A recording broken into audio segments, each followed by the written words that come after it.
Okay, so as we said, setup for me, the posture was a little bit too upright. So because of this now, as a result, you had to create some sort of element of dropping or either bending your knees. And if you didn't drop enough, you topped the golf ball, as you said you had a couple of times last time. Or if we missed timing again, we hit the ground behind the golf ball. And again, if the spine is doing this in the golf swing, trying to then rotate at the same time is almost impossible because you can't really do two things at the same time that way. Therefore, the club now sort of overtakes, and the golf ball on good strikes, when you time the drop, it goes to the left. Okay, so in really good contacts, hitting 100 sign, we were aiming, as we said, out to the right here.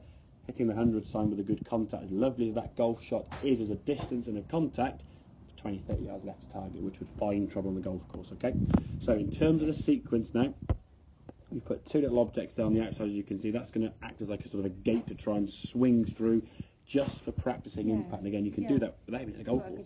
Exactly, 2 tees, put the kettle on, do it for 2 minutes. That's all you've got to do, just to get the practice swinging through that gate as a sort of guide, okay? But the setup for every shot, even on practice swings, is the club down next to the golf ball. Your legs, you can see now, are nice and straight, and you're going to bow to that golf ball now. And straight away, you can see when you bow to the golf ball, how much more your spine angle, we can see, is over the golf ball. So we're getting towards 90 degrees better, okay? Once you then got yourself comfortable, you then just decide, you put your feet apart, and you can see they went back a little bit further there. You can just a little bit, which is fine, because you're not guessing how far from the ball you're going to stand. You're just putting your feet somewhere within comfort, and then when you set up the club, the grip, and your spine, you then put your feet apart the distance from the ball that you feel comfortable. So you're not guessing at any points. We know the club goes there. We know your hands go there. How do your hands go there? They lean from the spine. The final thing now is just based on. So by doing that, you're going to get a repeatable setup every time. Because I reckon a lot of people hit 10 or 15 different shots of all varying differences and stuff because of different setups. You stand to it differently. Yes, I just sort of. Yes, I think. I agree, you know. Yeah, most people just grab a club and just go and just put the club down to the ball, and they're kind of guessing. It's trying to. It's reproducible. Exactly. It's a routine, it's a setup, and things that we can do. Minor things are always going to make. Yeah, we know that much in the game of golf is a massive difference in impact, especially. You miss the middle of the club by that much, you're topping the ball or catching off the side there.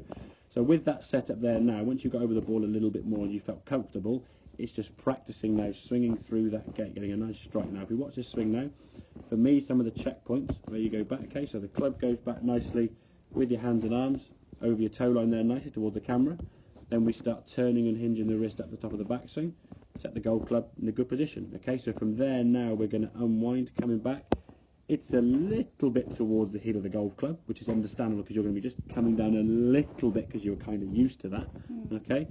And then because you couldn't really twist through, because you went down, the ball went a little bit to the left. But what you would do is at the start, measure that gap between the two objects, tees or golf or whatever, and then over time just gradually bring in a very small amount at a time. Only go at steps you feel comfortable doing, and then at one point you get to the stage where there'll be about that much gap either side, which you will do because again you just practice that, getting a good spine angle.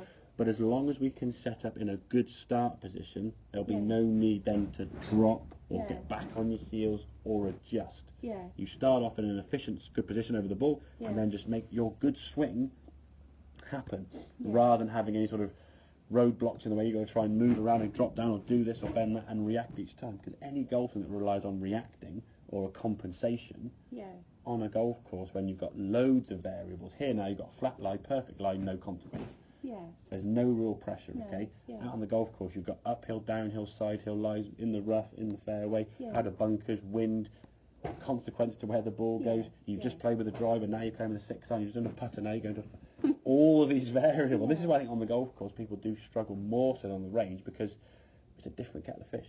But the more we can practice playing and getting a good routine on the range, we can then take that to the golf course. So it'll be just become an ingrained routine. So to summarise that, it'll be club down first, grip, tilting forward, and then the final thing is you set your feet. And do it on every single shot, even a 3-foot putt. I was just going to say, okay. So you do the same every exactly. So whichever club you're going to use, you're obviously going to be a lot nearer on the exactly, and that's why, because if you don't have every single club, you're then setting your feet comfortably to that club. If you're guessing, my sand line goes this far, my 9-iron, you are guessing. And again, if you're that far out, which you could potentially be able to sort of I don't know how far the feet are from the ball, maybe probably 2 or 3 feet. Yeah. If you're that far over 2 or 3 feet, which you could easily be, we're having to then react that much. Yes. Most people do the same thing. They just sort of grab a club, just sort of put their feet first, club in the air, grip it, and drop the club down. And all they're doing is they're putting the club down, and their eyes are telling where the ball is. So they either move nearer to it or come back to it, depending on where the club would go. So if I, for example, stood here, if that was on, okay, my feet are going to go here, I'll grip to it. If I just, I wouldn't go, I would bring the club down and just go, the ball's up there.